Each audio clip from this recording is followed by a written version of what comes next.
আসসালামু আলাইকুম।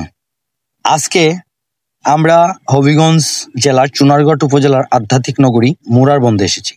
এই জায়গাটা মুসলিম উম্মার কাছে এক বিশেষ স্থান, কারণ এখানে শায়িত আছেন ৩৬০ আউলিয়ার প্রধান সেনাপতি হযরত সৈয়দ নাসিরউদ্দিন সিফাউসাল্লাহ রহমতুল্লাহ আলাইহি ওয়াসাল্লাম।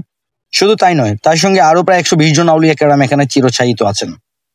প্রথম ফটক দিয়ে ভেতরে ঢুকতেই চোখে পড়বে একটা আধ্যাত্মিক পরিবেশ। মাজার প্রাঙ্গণে প্রতিটি ইট পাথর যেন ইসলামের ইতিহাস ও আউলিয়াদের ত্যাগের কথা স্মরণ করিয়ে দেয়। ফটকের ভেতরে প্রবেশ করতে সামনে দেখা যায় সম্মানিত আউলিয়াদের মাজার শরীফ।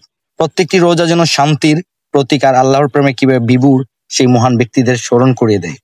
কয়েক মিনিট হাঁটলে দেখা মেলে আরো অনেক আউলিয়া পবিত্র রোজা। প্রতিটি স্থানে এসে মানুষ দোয়া করে মনে শান্তি খুঁজে পায়। এজন্য আউলিয়াদের এক মিলন মেলা, যেখানে এলে হৃদয় ভরে যায় প্রশান্তিতে। এই মুরারবঞ্জ শুধু একটি স্থান নয়, এটি আধ্যাত্মিকতার কেন্দ্রবিন্দু। দূর দূরান্ত থেকে মানুষ এখানে আসে, দোয়া করেন এবং আল্লাহর রহমত লাভ করেন।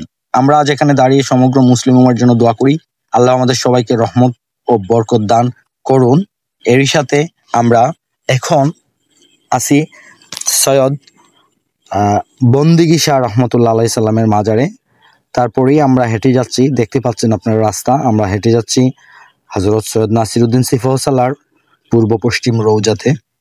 কিছু দূর গেলেই আমরা পাবো। আসলে মাজারের ভিতরে ঢুকে চারপাশে মাজার এবং খোলা জায়গা এবং অনেকগুলা জাম গাছ রয়েছে, দেখতে পাবেন আপনারা। তারপরেই হাঁটলে মোটামুটি এই মাজার ক্যাম্পাসের শেষ সীমানার দিকে আছে হযরত সৈয়দ নাসিরউদ্দিন সিফাউসাল্লাহর মাজার। আমরা এই যে মাজারের সামনে চলে এসেছি, আপনারা দেখতে পাচ্ছেন সামনে যে মাজার, এ হলো সৈয়দ নাসিরউদ্দিন সিফাউসাল্লাহর মাজারের প্রধান ফটক বা গেট। এদিকে প্রবেশ করা হয় এবং প্রবেশ করেই সর্বপ্রথমেই এই গেটটা পার হলেই এই যে রওজা মুবারক আমরা দেখতে পাচ্ছি, যে রওজা মুবারক পূর্ব পশ্চিম।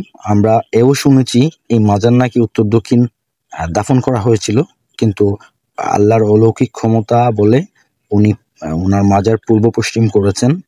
এখানে অনেক মানুষ ভক্তবৃন্দ আসেন এবং এই মাজারে মিলাদ এবং দোয়া করেন।